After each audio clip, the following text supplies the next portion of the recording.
নমস্কার বন্ধুরা, আমি আবার ফিরে এলাম আমার রান্নাঘরে। আজকে আপনারা আমি একটা অন্যরকম মাছের তরকারি বানাইয়া দেখাইব। তো এটা কি কি লাগবো, আমি এখানে ট্যাংরা মাছ নিছি, এটা আমি ভাজিয়ে রাখছি। আর সিদ্ধ করা আলু লম্বা লম্বা করিয়া আমি কাটিয়া লম্বা লম্বা করিয়া আমি সিদ্ধ করিয়া রাখছি। আপনারা ইচ্ছা করলে আলুটা ভাজিয়েও দিতে পারেন। আর এর লাগে কি কি লাগবো আপনারা কই দেই। ফুরনে লাগবো কাটা পেঁয়াজ। আর এইখানে দেখুন, এখানে একটা পেস্ট আমি বানাই রাখছি। এটা হইল কালা তিলের পেস্ট। কালা তিল, কাঁচামরিচ আর রসুন। রসুনটা অল্প বেশি দিবা, খুব বেশি না, অল্প বেশি দিবা। আর কাঁচা লঙ্কাটা আপনারা স্বাদ অনুযায়ী যতক্ষণ ঝাল খাইবা অতটাই দিবা। তো চলুন আমরা রান্নাটা শুরু করি। আমি তেলটা গরম করে রাখছি, ফ্লেমটা কমাই রাখছি, আঁচটা এখন বাড়াই দেবো। সবচেয়ে প্রথম দিব কাটিয়ে রাখা কুচানো পেঁয়াজ।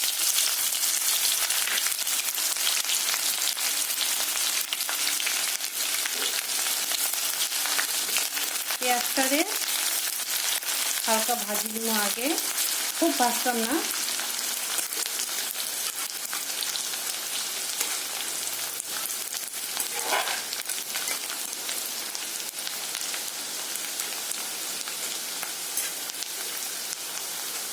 এটারে খুব লাল লাল করে ভাজতাম না, অল্প হালকা ভাজি দেব।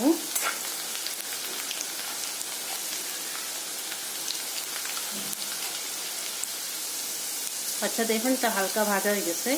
এখন আমরা ওই যে কালা তিলের পেস্টটা এটার মধ্যে দিলাম।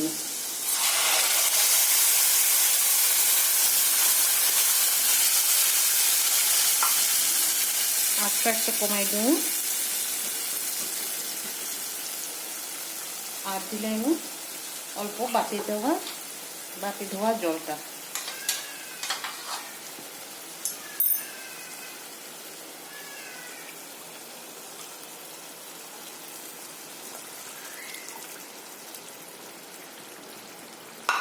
এর মধ্যে দিলাম হলুদ,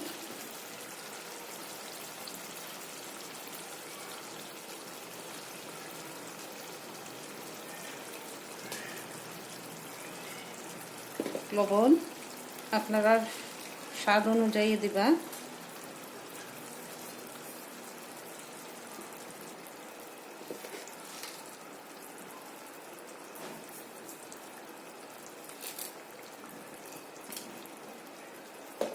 এখন আঁচটা বাড়াই দেব, বাড়াইয়া এটারে ভালো করে ভাজি নেব।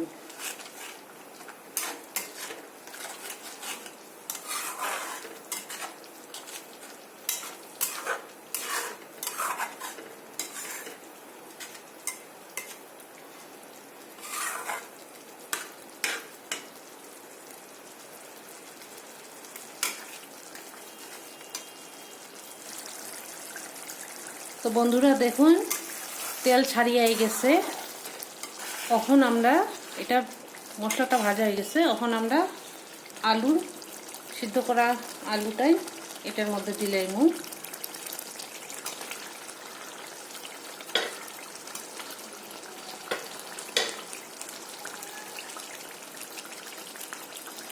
দিয়া এটার অল্প নাড়াচাড়া করে দিন।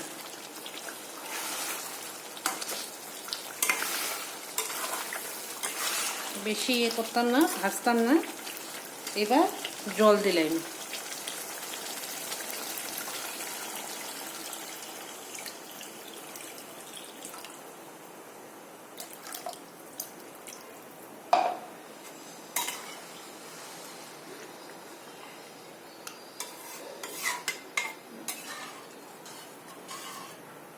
এবার ঝুলটারে ফোটার লাগি রাখি দিব ঢাকনা দিয়া। আরেকটা কথা বন্ধুরা, এই যে কালা তিলটা যখন ভাজবা, এটা বেশি ভাজবে না। যখনই দেখবা অল্প তেল ছাড়িয়ে এসে সঙ্গে সঙ্গেই যা দেওয়ার দিয়া জল দিলে, এবার এটারে যদি বেশি ভাজতে যাই তরকারিটা তিতা হয়ে যাব, তিলটা তিতা হয়ে যাব। তো ঠিক আছে বন্ধুরা, ঝুলটা ফুটুক, তারপর আমি আইয়ার আপনারা দেখাইমু কি করতে লাগবো। তো বন্ধুরা, মনে হয় ঝুলটা ফুটে গেছে, ঢাকনাটা খুলিয়ে দেখি। হ্যাঁ দেখুন, ঝুলটা খুব ভালো করিয়া ফুটতে শুরু হয়েছে। এখন আমরা ট্যাংরা মাছটা ছাড়ি দেব ঝুলের মধ্যে।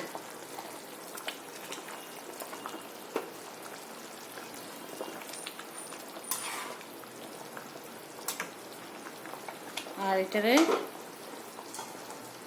ঢাকনা দিয়া গ্যাসের আঁচটা কমাইয়া 10 মিনিটের লাগি রাখি দেব। তো বন্ধুরা কোনোখানে যাইবা না, দেখতে থাকুন, 10 মিনিট পরে ফিরিয়ে আইয়ার। তো বন্ধুরা 10 মিনিট হয়ে গেছে, ঢাকনাটা খুলিয়ে দেখি।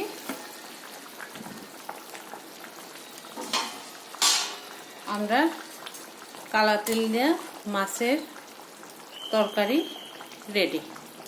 এখন আমরা গ্যাসটা অফ করে দেব আর ঢাকনাটা লাগাই দেব। তো বন্ধুরা আপনারা কীরকম লাগছে এই রেসিপিটা আমারে অবশ্যই কমেন্ট বক্সে জানাইবা।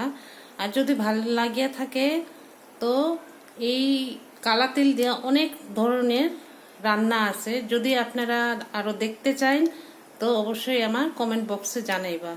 আর আপনারা সব ভালো থাকবা, সুস্থ থাকবা। আর হ্যাঁ, প্লিজ সাবস্ক্রাইব, শেয়ার, লাইক করতে ভুলবা না। তো আবার আমি ফিরে আইমু একটা নতুন ভিডিও নিয়ে। অত সময় লাগি, টাটা।